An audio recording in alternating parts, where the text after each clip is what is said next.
Tapos meron tayong mga bossing Honda Scoopy. Ito kinargahan natin for final tuning mga boss, no? Ano ba yung ginagawa natin for final tuning, no? Pag kami final tuning, pag kami nagkakarga ng Honda Scoopy, pinababalik namin for final tuning, pero wala na siyang babayaran doon mga boss. Ganon, pinababalik namin yung mga kinakargahan namin para ma-check uli yung makina, no? After ng break-in, binabalik clearance uli namin yan kasi nga nagpapalapa tayo ng barbula. So valve clearance uli tayo, tune up. Tapos check natin yung spark plug and then check natin yung minor kung nagbago ba, itatama natin at titignan rin natin kung may mga langis na tumagas. So lahat yung gagawin natin pag may nakita tayong sign, no? Walang babayaran si bossing diyan sa final tuning. So yun, katulad nito mga boss, yun, no? Ganda na sunog ng kanyang spark plug. So nasa magandang tono to mga boss, no? Honda Scoopy tsaka Honda Beat Carb, isa lang yan ng makina. So yun, 130cc mga boss. Ayan yung kanyang spark plug, napakaganda, oh. Napakaganda ng pagkakatono mga boss. So hindi na natin babaguhin ng tono dahil okay na para sa akin. Okay?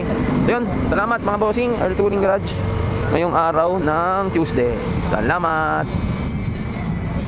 Okay mga bossing, yun, dami natin ginagawa, oh. Meron tayo dito reset ng Yamaha Soul Eye. Nagpakarga sa iba mga bossing, tapos hindi maganda yung pagkakasalpak, no? So pinareset sa atin mga boss. Hindi tumino-tino yung motor. Tapos ang nakita namin yun, hindi pala nakaport yung head niya. Tapos regrind cams ang ginamit. Okay? Tinipid si bossing, regrind lang yung cams.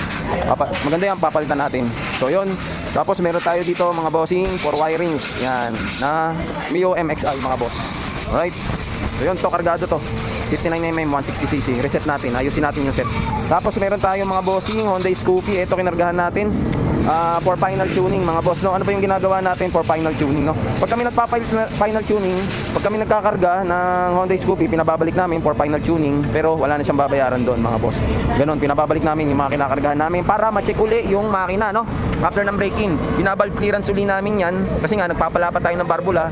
So valve clearance uli tayo, tune up. Tapos check natin yung spark plug and then check natin yung minor kung nagbago ba, itatama natin at titignan rin natin kung may mga langis na tumagas. So lahat yung gagawin natin pag may nakita tayong sign, no? Walang babayaran si bossing diyan sa final tuning. So yun, katulad nito mga boss, yun, no? Ganda na sunog ng kanyang spark plug. So nasa magandang tono to mga boss, no? Honda Scoopy tsaka Honda Beat Carb, isa lang yan ng makina. So yun, 130cc mga boss. Ayan yung kanyang spark plug, napakaganda, oh. Napakaganda ng pagkakatono mga boss. So hindi na natin babaguhin ng tono dahil okay na para sa akin. Okay? So yun, salamat mga bossing, Earl Tooling Garage ngayong araw ng Tuesday. Salamat.